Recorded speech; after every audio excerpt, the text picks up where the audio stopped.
देते का तुम्हाला तिकडे आल्यावर? तुम्ही आम्हाला मुंबईत अशी वागणूक जर दिली ना मुख्यमंत्री साहेब, इथून गेल्यावर मराठीच्या पोराच्या डोक्यात राहणारे मुंबईत गेल्यावर हाल केलते.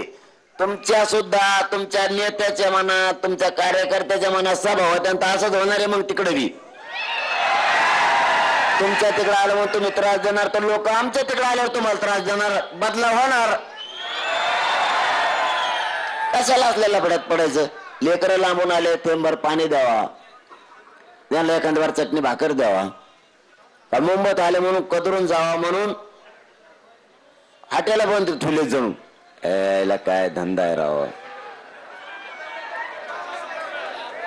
तुम्ही बघून आले का? छत्र्या नाहीत.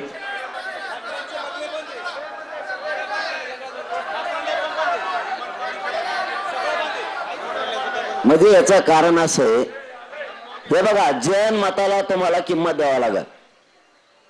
राजकारण्याला ऐकून तुम्हाला जैन मताचं मत काय, एक मताने लोक काय सांगतात याला सुद्धा किंमत द्यावा लागणार. तुम्ही आम्हाला इथे येऊन सांगणार, गोड गोड बोलणार, तसं काही नाही. मी मोकळा नाही ते ऐकायला. लोकांचं सुद्धा खरं आहे ना. तुमचं खरं आहे, नुसतं एकट्याचं लोकांचं खरं नाही. ही कोणची पद्धत आहे? तुमचा रस्ता मोकळा केला आम्ही, बातम्या फिरल्या सरकारने, मुंबईच मोकळी करा म्हणलं मी. म्हणजे लोकात आमच्या गैरसमज पसरला पाहिजे. ते काय चावत आहेत का रस्त्याने चालताना? मराठीचे पोरं मुंबईत समजा बघते फिरते, कुणा शी दिली का? मराठीच्या पोरांना कुणा शी दिली? कोणत्या पॉइंटला गेला असेल, देवबाप्पाच्या दर्शनाला गेला असेल, कुठं काय म्हणते त्याला मला माहित नाही, इकडे समजा चौपाटी काहीतरी तिकडे गेला असेल समजा. काय ते काय असं मराठीचं पोरग म्हणजे साफ आहे का? चालता चावतो गेला असं बिचार. खेड्याचं लेकरू एक, काय काय पोरं आल्याच्या नंतर बघतेत आजूबाजूला.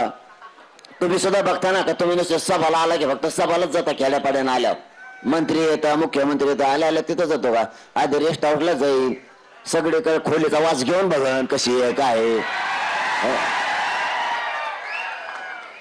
म्हणजे तुमची वेगळी भावना ना आमची वेगळी भावना असं नका तुलू.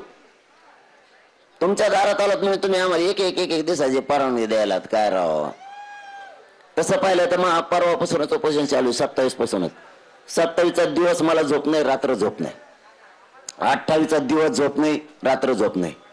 27ला दिवसभर जेवण मिळालं नाही, 28ला मिळालं सकाळी. म्हणजे 27ला सकाळी पण नव्हतं आणि संध्याकाळी पण नव्हतं. निघालोत, वाटलं होतं उशिरा निघू, पण इतकी गर्दी झाली तिथे आंतरवालीत, बिना जेवणाचं तसंच निघालो. म्हणलं रस्त्याने जेव, नाही जेवण मिळालं दिवसभर. रात्र इतकी गर्दी होती, इथून तिथून पत्रकार बांधव माया गाडीत होते, मी दुसऱ्याच्या गाडीत ठेवत नाही. मुख्यमंत्र्यांनी बराचसा लागतो, बराचसा लागतो. हे मध्ये आपल्या गाडीत नका ठेवू, शूटिंग फिटिंग करते ना, करून दे ना. त्याला काय खोटं बोलायचं तेव्हा जे बोलायचं ते ओपन मीडियाच्या समोर चर्चा करायची, मीडियाच्या समोर सगळं ओपन.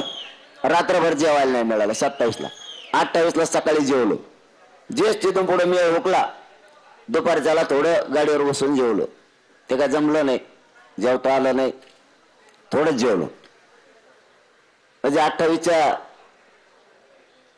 आणि 28च्या रात्र पण उपाशी आणि जागा. बरोबर का हो पत्रकार बंधू? 2-3 जण होते की नाही गाडीतून माझं आपल्याला. ते बिचारे ते म्हणले स्तुती नाही करायलो, ते म्हणले आईला कमाले वाची.